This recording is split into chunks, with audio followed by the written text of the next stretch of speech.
Hi there, and welcome back to the channel. So I got this live mic on. It sounds like garbage. It's a 57, but this PA is like woofy, you know. I need to set it up better and work on it. And I will this weekend because I'm playing a house party, and I'll be using this as a vocal monitor. And like I've got this one too to send out vocal like a PA and give me like a monitor at the same time. And then Johnny, our drummer, has one as well. So we'll have enough vocal power. It's never, vocals don't shine in that setting, like in a live setting. You know, when you're doing that, it's going to be loud. Unless you have a really good PA, which I don't. Then you can get the vocals good. But I've never been spoiled about my vocal mix because of touring life and, you know, rock and roll. It's not always like, you can't always hear yourself, so I just let it rock. I don't worry about that. I mean, I love it when it happens, but a long time ago I gave up on perfect live settings because it's just not realistic. And if you're waiting for it to be perfect before you can do your thing, then you're going to have to cry, you know. Alright, so I've got this new tune that actually came out when I was playing around with this guitar, trying to get something out of this guitar that was different from my other ones, and I found it. And then I brought my Strat in just to make sure there wasn't something I was missing that the Strat could do. And this one just has it for this tune. It's like, and I'm excited because I want to use this guitar, and I have to have a reason to use it, like a real artistic reason, not just like a, oh, look at this guitar. It's got to connect musically for me, or I just can't get off on it. I don't play guitars. I don't collect guitars, you know what I mean? I get guitars because they inspire me, because I'm going to make music on them, and they bring something out of me that wouldn't have happened if I hadn't had that guitar, and that's exactly what happened here. I can't say that this song's any good or not, we'll have to see, but at least something happened, and I know now that this is the real deal that makes something happen like that. It's how I judge an instrument. If I play it, if I get inspired and something pops out, then I know it's a great instrument, you know. And Red was like that, the Black Limba's like that, my Les Paul Custom is like that. Now my Ovation Breadwinner's like that. My Flying V's becoming that for me. My Schecter has always been that, you know. Inspiring. Write songs on it and make, you know, magic happen for yourself. Alright, so I got several parts of this tune. It opens, it's like a real, I wanted like something musical, like quiet and dreamy. Somewhere on the record, because this record's going all over the place, different sounds and stuff. And I like that, because the last one I tried to make very concise, like a Cars record, or like a, who else was I was trying to do cassette era on that, because that's what I grew up on, like real tight rock, like J. Giles, Joan Jett, Cheap Trick, all that kind of stuff. I used to love all. I used to love the top 10. When I grew up, it was top 10 music. I wasn't trying to be cool. All that we had in like the early 80s was the top 10, and it was really great stuff, you know, if you were into rock and if you're into that kind of thing. And as the decade wore on and I got older and learned about all the other great music, it was super exciting. But the original thrust was like the cassette era, you know, like 80s rock that I was trying to replicate with that record. The first one. This one's like all over the place. So I've got like an opening thing, and it does that for a while, and I sing like one melody that's almost like opening with a chorus. I'll let you decide, but it feels like it's opening with a chorus. And then I have like this other kind of second chorus that I'm only going to do, let's see, 2 times or 3 times in the song. I don't have an arrangement yet, and the lyrics are going to be repetitive. So, you know, just to warn you in case you go, he's just going to say the same thing over and over again. No, I'll have real lyrics. I have written some of them, but I don't want to mess up the melody by worrying about what those words are, so I'll just repeat the ones that I can remember. Yeah.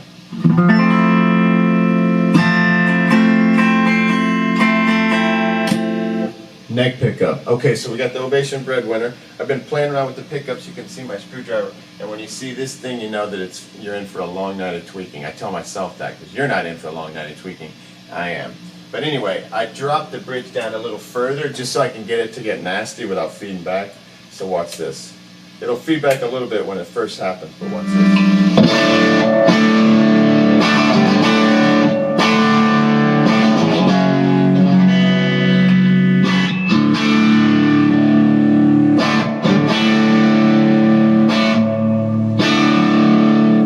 Still clean, that's awesome. So this guitar is going to be almost like an acoustic guitar for me. I was thinking about like taking this pick guard off and having a pick guard made with mini humbuckers and turning it into like a Les Paul Jr. type vibe. But I'm like, man, I already have those guitars. I have a Les Paul, I got a Flying V, I've got a Schecter that has humbuckers.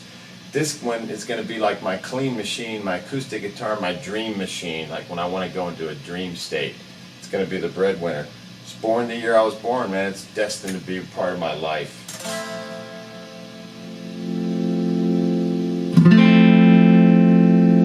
And if there's any possibility that David Cassidy or the Rhinestone Cowboy happen to touch this guitar, that's magic for me, man.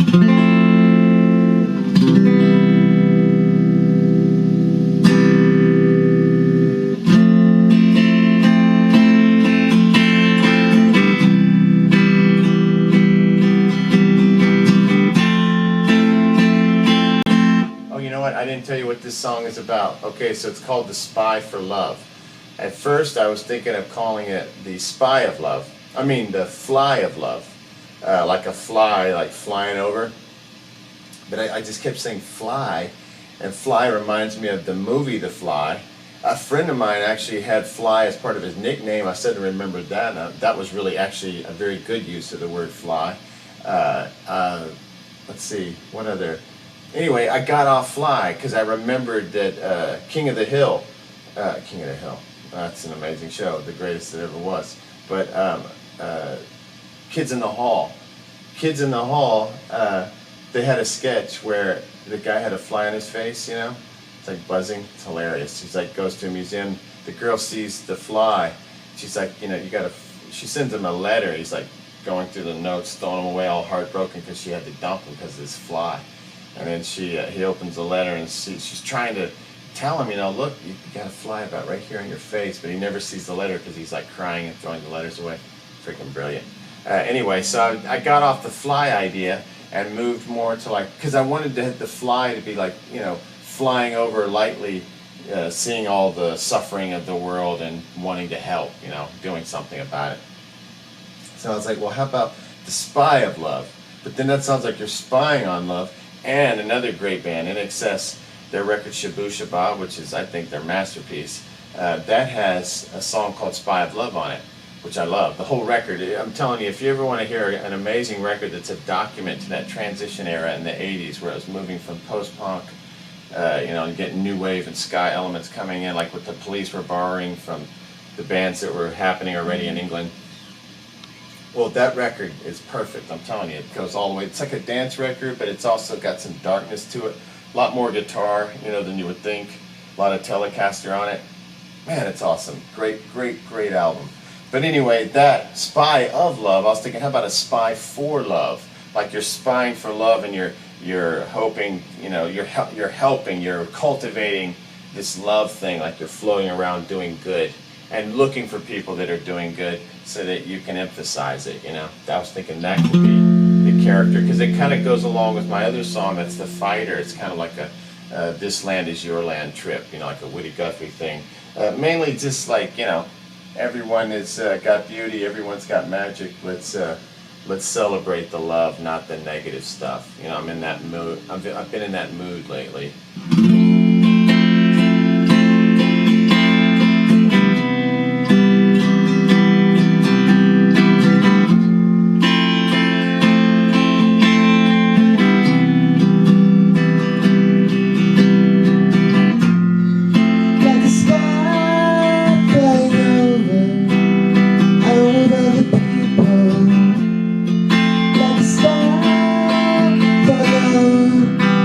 You gotta eat these or they go like a star flying over all other people, like a star for love flying home.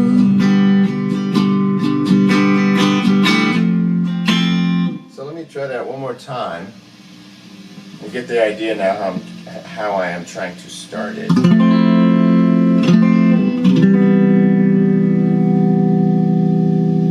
Maybe a little more reverb.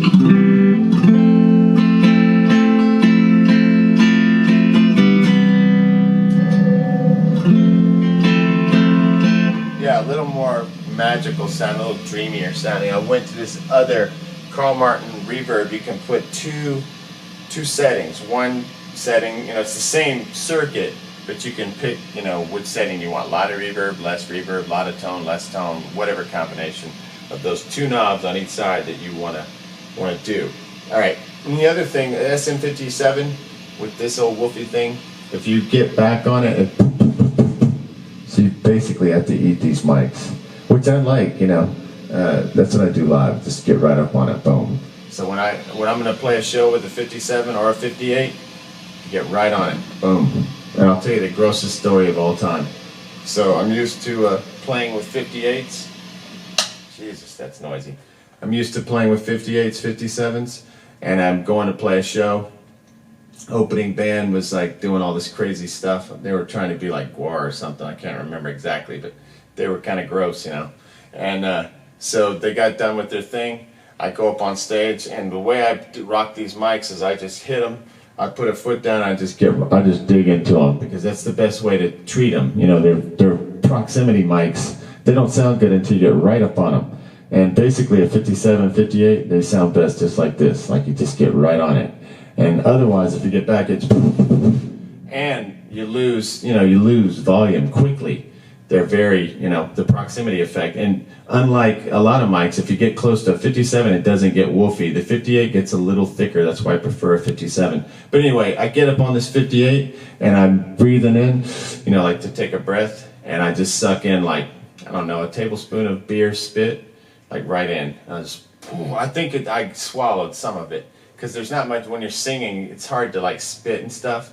But it was nasty, and the only thing worse than that, or that's the worst, but the other bad thing is if you're playing an ungrounded amp, and then you touch your mouth, boom, that'll shock the heck out of you. It always gets my tooth, like my tooth that touch the mic and lights you up. That's some serious pain. That happens several times in front of big crowds. Not fun. All right, so let's see if I can scratch through this, getting on this mic. Oh, I turned it off, that's why.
So arrangements all over the place still.